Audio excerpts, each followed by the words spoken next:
جی بالکل، ملک بھر سے جو افغان باشندے ہیں ان کا انخلاء جاری ہے. ہزاروں کی تعداد میں افغان کے جو رہائشی ہے افغانستان کے وہ اپنے وطن واپس چلے گئے ہیں.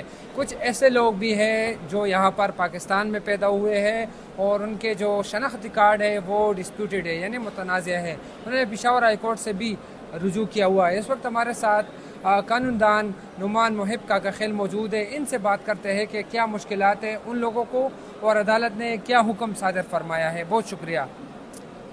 دیکھیے جی، کافی زیادہ افغان باشندے ہیں یا پاکستانی ہیں جن نے افغان سٹیزن کارڈ یا پروف آف رجسٹریشن کارڈ، جس کو ہم ریفیوجی کارڈ بھی کہتے ہیں، وہ کسی وظیفے کے لالچ سے بنائے تھے کیونکہ پیسے ملتے تھے. یہاں پہ غریب لوگ ہیں تو اس کا ڈیٹا ان کے بایو میٹرکس وغیرہ نادرا کے پاس اویلیبل ہیں. تو ان کے والدین پاکستانی ہیں، ان کے ماں بہن بہن بھائی سب کچھ سب پاکستانی ہیں، لیکن ان کے صرف اس ایک کارڈ کے بنانے کی وجہ سے، جو کہ لالچ کی وجہ سے یا وہ وظیفے کی وجہ سے بنائے گئے تھے، وہ ان کی شناخت میں یا ان کی سٹیزن شپ میں ایک امپیڈمنٹ اور ایک آبسٹیکل بنا ہوا ہے، جس کے بابت ہم نے پھر ریٹ پٹیشنز فائل کی. انیشیلی 51 فیملیز تھیں جن کے لیے ہم نے ریٹ پٹیشنز فائل کی. ان کے لیے یہ آرڈر آیا کہ ان کو ڈپورٹ نہیں کرنا، ان کو پولیس نے تنگ نہیں کرنا، اور ان کو کسی بھی طرز سے یا نہ گھروں سے نکالنا ہے، نہ ملک بدر کرنا ہے، نہ ان کو کسی کیمپس میں رکھنا ہے، بلکہ یہ نارمل زندگی جئیں گے جب تک ان کے سٹیزن شپ لیے ڈیسائیڈ نہ کرے نادرا.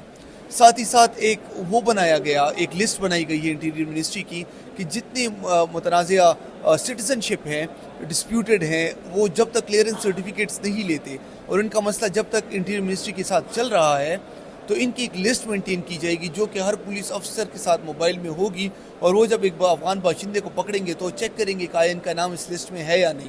جب وہ نام اس لسٹ میں ہوگا تو ان کو ڈپورٹ بھی نہیں کیا جائے گا، ان کو تنگ بھی نہیں کیا جائے گا چیک پوسٹ پہ، نہ ان کو کسی کیمپ وغیرہ میں ڈالا جائے گا.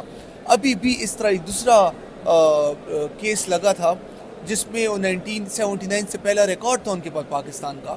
تو ابھی کورٹ نے جو جسٹس ارشد علی اور جسٹس فہیم مولی صاحب پہ مشتمل تھا، ان نے یہ آرڈر کیا کہ جب تک ریٹ پٹیشن نہیں ڈیسائیڈ ہوتی اور جب تک ان کا مسئلہ انٹیریئر منسٹری سے اور نادرا سے فیصلہ شدہ نہیں ہوتا، ان کو کسی قسم کا تنگ کرنا یا ڈپورٹیشن وغیرہ کا مسئلہ لاحق نہیں ہونا چاہیے پولیس کی یہ طرف سے. بتائیں کہ آپ کے پاس صرف 51 52 کیسز ہے، ویسے تو یہ تعداد ہزاروں میں ہوگی.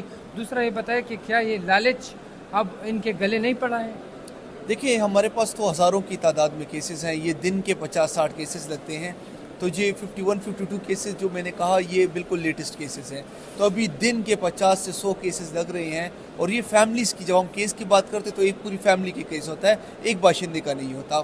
اور ایسے ہزاروں بلکہ لاکھوں لوگ ہیں جو اسی مسئلے پہ کی وجہ سے سفر کر رہے ہیں. اور بالکل یہ لالچ جو تھی جس وظیفے کی وجہ سے ان نے یہ کارڈ بنائے تھے، وہ بالکل ابھی ان کے گلے پڑ گیا ہے اور ان کو ہانٹ کر رہا ہے، کیونکہ ان کے شناختی کارڈ نہیں بن رہے، ان کے پاسپورٹس نہیں بن رہے، یہاں تک کہ ان کو افغانستان بھیجا جا رہا ہے جن کا افغانستان سے کوئی وابستگی نہیں ہے، نہ کوئی وہاں کے والدین وغیرہ ان کے بھائی بہن یہاں پہ ہیں.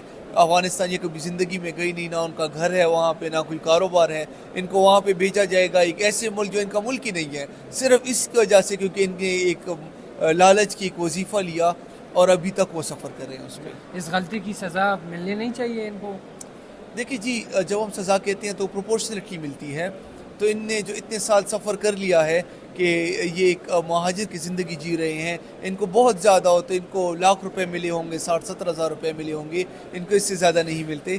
تو اس کی وجہ سے اگر اتنی بڑی سزا ان کو ہم دیں کہ ان کو ہم ملک بدر کر دیں تو یہ ناجائز ہوگا. ان نے اتنے سال، ان کو یہ سزا ان کے لیے کافی ہوگی کہ ان کو پاسپورٹ نہیں ملا، ان کو شناختی کارڈ نہیں ملا، اور یہ ایک مہاجر کے نام سے جیے. یہ سزا میرے خیال سے ان کے لیے بہت کافی ہے. شکریہ. جی جیسا کہ آپ نے سنا کہ ہزاروں کی تعداد ایسی بھی ہے جو جینون پاکستانی ہے، ان کا تعلق پاکستان سے ہے، لیکن کسی لالچ یا غلطی یا غلط گائیڈنس کی وجہ سے انہوں نے اپنا جو شناختی کارڈ ہے وہ جو ہے چھوڑ کر افغانستان کی نیشنلٹی یا اس کا جو POR ہے یا اس کے ACC ہے وہ حاصل کر لی، اور اس کے بعد اب وہ سفر کر رہے ہیں اور مشکلات کا سامنا ان کو کرنا پڑ رہا ہے۔ نعمان محب کا خیل کے مطابق روزانہ 50 سے 55 کے قریب کیسز جو ہے وہ لگتے ہیں، اور اب اس میں کچھ فیصلہ بھی ہوا ہے کہ باقاعدہ لسٹیں مرتب کی جائے، اور عدالت نے ہدایت دی ہے کہ ایسے لوگوں کو تنگ نہ کیا جائے جو پاکستانی ہے لیکن انہوں نے کسی غلطی کی وجہ سے افغان کارڈ بنایا تھا۔ جی